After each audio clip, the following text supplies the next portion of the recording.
Hello বন্ধুরা, আপনারা সবাই কেমন আছেন? নিশ্চয়ই ভালো আছেন। আজকে আমি যে ভিডিওটিতে দেখাবো সেটি হচ্ছে ফেসবুক প্রোফাইলটিকে কীভাবে প্রফেশনাল মুড করবেন সেটি আজকে দেখাবো।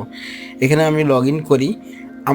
লগ ইন করার পরে আমার যে প্রোফাইলটি সেটি হচ্ছে নর্মাল মুড। এই নর্মাল মুডটিকেই অর্থাৎ স্ট্যান্ডার্ড যে মুডটি আছে সেটিকেই আমি প্রফেশনাল মুডে কনভার্ট করব। এখানে দেখেন অন্য একজনের আইডি, এটিও হচ্ছে নর্মাল মুডে আছে। এরকম ম্যাক্সিমাম লোকেরই নর্মাল মুড থাকে। এটি ফেসবুকের নতুন আপডেট, এটিকে আপনার প্রফেশনাল মুডে করতে পারবেন। এখানে দেখেন এই লোকটি হচ্ছিল প্রফেশনাল মুড। এখানে সুবিধা হচ্ছে আপনার কত ফলোয়ার এবং কাকে ফলো করছেন সেগুলো সব দেখাবে এবং এবং ট্যাবগুলো অর্থাৎ সিকিউরিটি লেভেলগুলো এখানে হাই থাকে। এবং দেখেন প্রোফাইলটি কী, আপনি কী কাজ করেন, অর্থাৎ ডিজিটাল ক্রিয়েটর, কী কাজ করবেন, অ্যাক্টর, সব কিছুই দেখা যাবে এখানে। এবং সুবিধা হচ্ছিলো এখানে আপনার সিকিউরিটি লেভেল এখানে হাই থাকে। সেক্ষেত্রে আমরা আমাদের প্রোফাইলটিকে নর্মাল অর্থাৎ স্ট্যান্ডার্ড মুড থেকে আমরা প্রফেশনাল মুডে যেতে পারি এবং প্রত্যেকটা ট্যাপে লগো দেওয়া আছে, এগুলো দেখে দেখে আমরা কাজ করতে পারবো। ইনি হচ্ছিল সোহাগ মিয়া, বাংলাদেশের একজন ইউটিউবার। উনি প্রফেশনাল মোডে চলে গেছেন। এটি হচ্ছিল আমার প্রোফাইল। আমি এখান থেকেই প্রফেশনাল মোডে যাবো। তাহলে বন্ধুদের সাথে তখন ফিরে আসছি ইন্টুর পরে।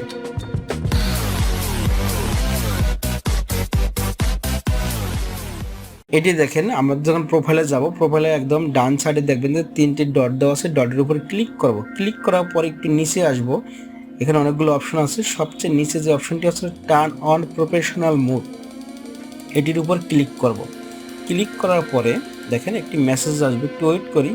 একটি মেসেজ আছে টার্ন অন প্রফেশনাল মুড। আমি অন করবো কেন? যদি অন করি তাহলে অন করলেই এটা প্রফেশনাল মুডে চলে যাবে এবং ডান দেব। ডান দেওয়ার পর দেখেন আমার কিন্তু প্রোফাইলের ভিউ অর্থাৎ ড্যাশবোর্ডটি চেঞ্জ হয়ে গেছে। দেখেন আমাকে দেখাচ্ছে হচ্ছিল 5.9 ফলোয়ার্স এবং 713টি ফলোয়ার। এইখানে দেখেন আরেকটি ব্যাপার হচ্ছে প্রোফাইল হচ্ছে ডিজিটাল ক্রিয়েটর। আমি তো আসলে ডিজিটাল ক্রিয়েটর না। সেক্ষেত্রে কী করবো, এখানে যারা একটু নিচে আসবো, নিচে আসবার ক্লিক করবো এডিটে। এডিটের পর দেখেন এখানে প্রোফাইল যেটা আছে সেটির ডাইন সাইডে একদম এডিটে ক্লিক করার পরে আরেকটু আমরা নিচে আসি। দেখেন নিচে আসার পরে এখানে দেন ক্যাটাগরিতে কি আছে?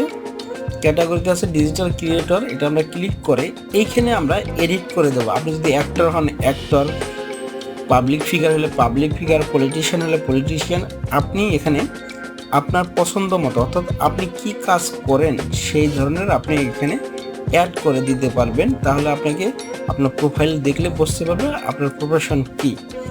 যেমন এখানে আছে ক্যামেরা, ফটো, অনেক আছে, pizza place, e commerce website, work, actor, এরকম আপনার পছন্দসই আপনি করতে পারেন। এখানে আমি পাবলিক ফিগার আমি এখানে অ্যাড করে দেব। পাবলিক ফিগার অ্যাড করার পরে আপনার দেখেন ডান সাইডে সেভ আছে, আমি সেভ করে দেব। সেভ করার পরে একটু ওয়েট করি। এটি কিন্তু এখন দেখেন একটু রিফ্রেশ দিই। রিফ্রেশ দিলে আমি বুঝতে পারবো। দেখেন রিফ্রেশ দেওয়ার পরে আমি আবার যাই, আমি পোস্টে যাই।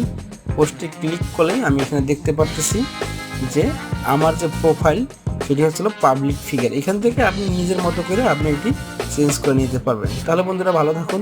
যদি আমার ভিডিওটি ভালো থাকে অবশ্যই চ্যানেলটি সাবস্ক্রাইব করে রাখবেন। সাবস্ক্রাইব পাশে থাকা যে বেল আইকনটি আছে সেটি ক্লিক করে রাখবেন। ধন্যবাদ। সবাই ভালো থাকবেন।